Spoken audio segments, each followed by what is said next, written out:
अस्सलाम वालेकुम this side Mohammad Zakir. उम्मीद करता हूँ कि आप लोग खैरियत से होंगे और अपनी ट्रेड जर्नी को एंजॉय भी करे होंगे। For basic to advance series part 12 के अंदर मैं आप सबका वेलकम करता हूँ। अगर आप लोगों ने पहले वाले पार्ट नहीं देखे तो प्रोफाइल पे या यूट्यूब की प्लेलिस्ट में जाके आप लोग देख सकते हैं, ताकि बाकी जितने भी आपके बेसिक लेवल पे कंसेप्ट है वो क्लियर हो सके। आज का जो हमारा टॉपिक है वो है what is pips and ticks. काफ़ी लोग ऐसे होते हैं उनको पिप्स काउंट करना ही नहीं आते, उनको पता ही नहीं होता कि टिक्स क्या है, पिप्स क्या है, कैसे काउंट करना है। तो आज के लेक्चर के अंदर हम ये चीज़ सीखेंगे। व्हाट इज पिप्स, पिप्स क्या होते हैं, इसको सिंपल सा हम जो है वो डिस्कस करते हैं कि किस तरीके से आप लोगों ने इनको काउंट करना है। ठीक है, तो इसका सिंपल सा मतलब होता है point in price, the smallest unit of a price change that any given exchange rate can Mac.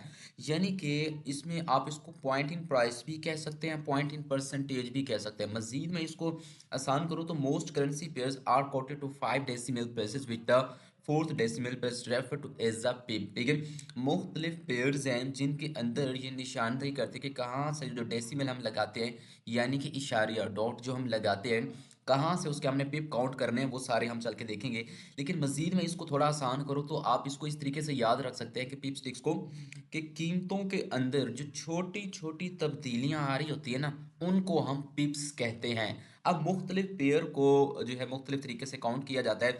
आज के लेक्चर के अंदर हम 3 पेयर्स को देखेंगे, जिसके अंदर गोल्ड है, यूरो यूएसडी हो गया, ठीक है, और जेपीवाई। यानी कि सिंपल आप ये देख लें कि जेपीवाई के अलावा जितने पेयर होंगे उनके पिप कैसे काउंट करने हैं, और इसके अलावा जो जेपीवाई वाले होंगे उनके कैसे करने हैं, जो गोल्ड का पेयर है उसको कैसे काउंट करने हैं। ठीक है, तो सबसे पहले हम आते हैं अपने यूरो यूएसडी की तरफ। यानी कि जो जेपीवाई के अलावा याद रखना है आपने कि जो जेपीवाई के अलावा जितने भी पेयर होंगे जेपीवाई के अलावा, उनकी जो पिप्स हम काउंट करेंगे डेसिमल के बाद पहले 4 डिजिट से काउंट करेंगे, पहले 4 हिस्सों से काउंट करेंगे। अब जैसे यहाँ पर यूरो यूएसडी 1.1951, ठीक है, अगर ये चौथा हिस्सा, आपने ये तो पढ़ा होगा ना कहीं पे, इकाई, दहाई, सैकड़ा, हजार, 10,000, ठीक है, आप इसको ये लें इकाई, दहाई, सैकड़ा, हजार, ठीक है, यानी कि जो चौथा हिस्सा है उससे हमने क्या करना है, पिप काउंट करना है। उसके बाद जो होता है वो टिक्स, उसको कह सकते हैं आप, पिपेट्स भी कह सकते हैं। ठीक है, अब जैसे 1.1951 है, ठीक है, इसकी जगह अगर 2 होता है तो 1 पिप, इसका अगला हिस्सा चेंज होता है तो 10 पिप। ठीक है, इसको हम समझते हैं आराम के साथ। मजीद अगला टॉपिक थोड़ा सा हम कंटिन्यू कर लेते हैं, ताकि मैं आपको फिर उसके बारे में भी बता दूंगा।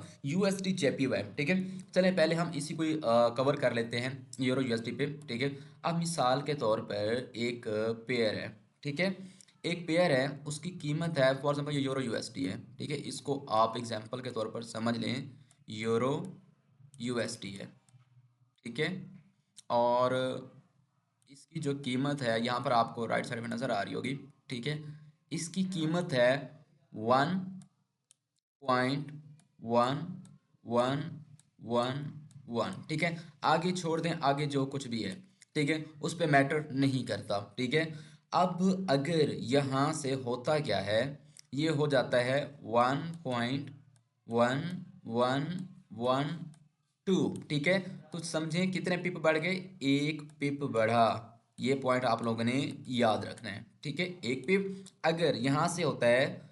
1.11, ठीक है, 20, ठीक है, तो यहाँ पे कितने पिप बढ़ जाएंगे, तकरीबन यहाँ पे बढ़ जाएंगे 10 पिप। लेकिन एक पॉइंट याद रखना है आप लोगों ने, वो आप लोगों को मैं बता देता हूँ, ठीक है, अगर इस वाले दो वाले हिस्से से काउंट करके आएंगे तो 8 पिप हो जाएगा, ठीक है, लेकिन समझ लें कि यहाँ पे है 0, ठीक है, यहाँ पे 0 है, ठीक है, ये जो चौथा हिस्सा है 0 है। यहाँ से अगर काउंट करके आएंगे 1 2 3 4 5 6 7 8